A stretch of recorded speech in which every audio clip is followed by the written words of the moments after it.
Nako, Brad, ang ubang igsuon natong Katoliko moingon man nga way relihiyon makaluwas. Ug sa Efeso kapitulo 5 bersikulo 23 ang Ginoo miingon man pagaluwason niya ang iyang iglesia nga mao ang iyang lawas. Brad, palihog ko patin-aw. Naminaw mi nimo ug sa akong pamilya, Brad, magampo mi para ninyo tanang CFD aron makapadayon mo sa pagpanalipod sa atong simbahan. Ug daghang salamat, Brad, sa pagbasa.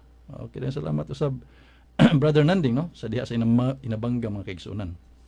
Well, sakto man na. Way relihiyong makaluwas katong relihiyon nga dili iya sa Ginoo.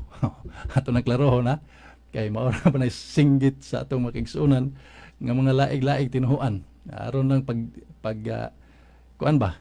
Aron pasalaag sa kamatuoran mga kaigsuonan. Tinuod man na nga way relihiyong makaluwas ngadtong dili iya sa atong Ginoo.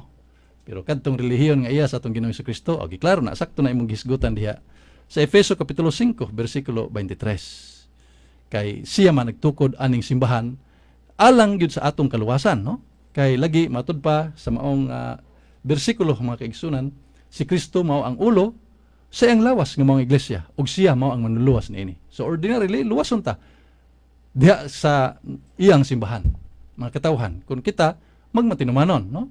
Kay dili man tanan naa diha sa Mateo kapitulo 7 bersikulo 21 ngadto 23, dili tanan ang nagsampit Ginoo makasud sa gingharian sa langit, kundi kadto lamang nagtuman sa kabubuton sa Ginoo.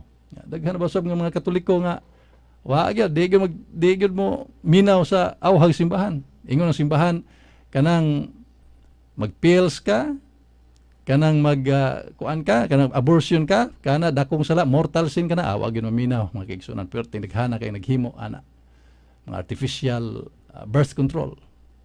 Matud pa sa atong simbahan usa kana ka immoral, busa dakong sala. Mao na mga kaigsuonan nga wa magtuman.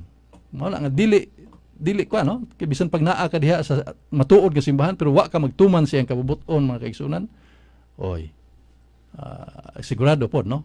Matud pa ni San Pablo diha sa 2 Tesalonica kapitulo 1 bersikulo 9, adtos kasakit nga walay katapusan. Pero kung magmatinumanon ka diha sa iyang simbahan, nya hamulahote ka hangtod sa katapusan, aw kana adto ka sa kinabuhing way katapusan. Giklaro kana, no?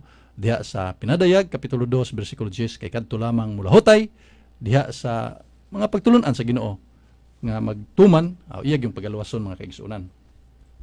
Okay,